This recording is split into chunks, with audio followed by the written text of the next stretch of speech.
ഇൻഡെക്സിലെ heavy weight സ്റ്റോക്കുകളിൽ വന്ന selling പ്രഷറിൻ്റെയും market എക്സ്പയറിയോടടുത്ത് മാർക്കറ്റിൽ ഉയരുന്ന വോളറ്റിലിറ്റിയുടെയും പശ്ചാത്തലത്തിൽ ഇന്ന് ഇൻഡെക്സ് 1.11% ഇടിഞ്ഞ് 21,951 ക്ലോസിംഗ് നൽകി.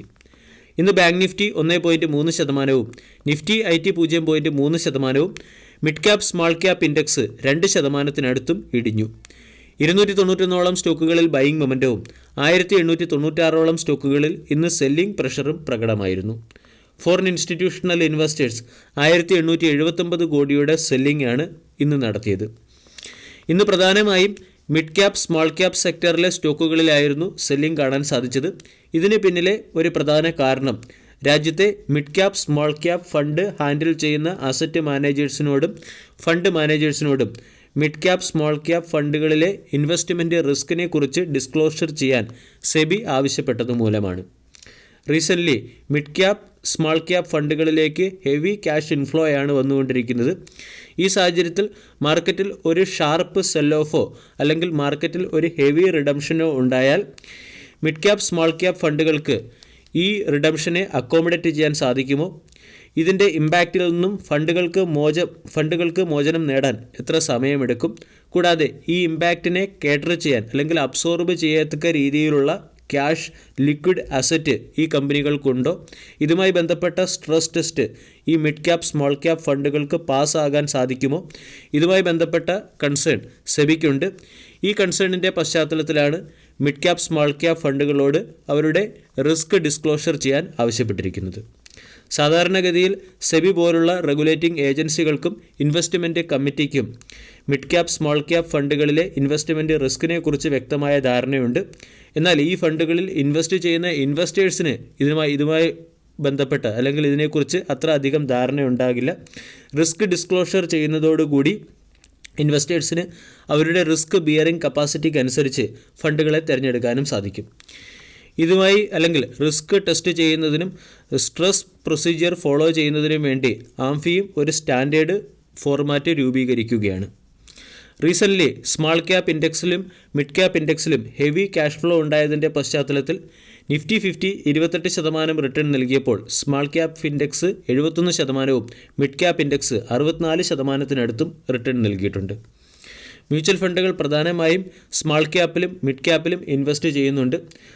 സാധാരണഗതിയിൽ ഒരു ഫണ്ട് അതിൻ്റെ 65% അസറ്റും സ്മാൾ ക്യാപ്പിൽ ഇൻവെസ്റ്റ് ചെയ്യുകയാണെങ്കിൽ അതിനെ ഒരു സ്മാൾ ക്യാപ്പ് ഫണ്ടായിട്ടാണ് വിശേഷിപ്പിക്കുന്നത്.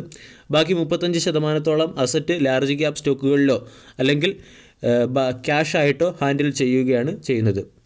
ഇനി സ്മാൾ ക്യാപ്പ് സ്റ്റോക്കുകൾ 50 ബില്യൺ രൂപയിൽ താഴെ മാർക്കറ്റ് ക്യാപ്പുള്ള സ്റ്റോക്കുകളെ സ്മാൾ ക്യാപ്പ് സ്റ്റോക്കുകളെന്നും 50 ബില്യനും 200 ബില്യനും ഇടയിൽ മാർക്കറ്റ് ക്യാപ്പുള്ള സ്റ്റോക്കുകളെ മിഡ് ക്യാപ്പ് സ്റ്റോക്കുകളായിട്ടുമാണ് തരംതിരിച്ചിരിക്കുന്നത്. മിഡ് ക്യാപ് സ്മാൾ ക്യാപ് സെക്ടറിലെ ഇൻവെസ്റ്റ്മെൻറ്റുമായി ബന്ധപ്പെട്ട റിസ്ക് ഡിസ്ക്ലോഷർ ചെയ്യുന്നതിനുള്ള സമയപരിധി നൽകിയിരിക്കുന്നത് ഏപ്രിൽ മാസം വരെയാണ്. ഈ ന്യൂസിൻ്റെ ഇമ്പാക്റ്റ് ആയിട്ടാണ് ഇന്ന് മാർക്കറ്റിൽ ഹെവി സെൽ ഓഫ് വന്നത്.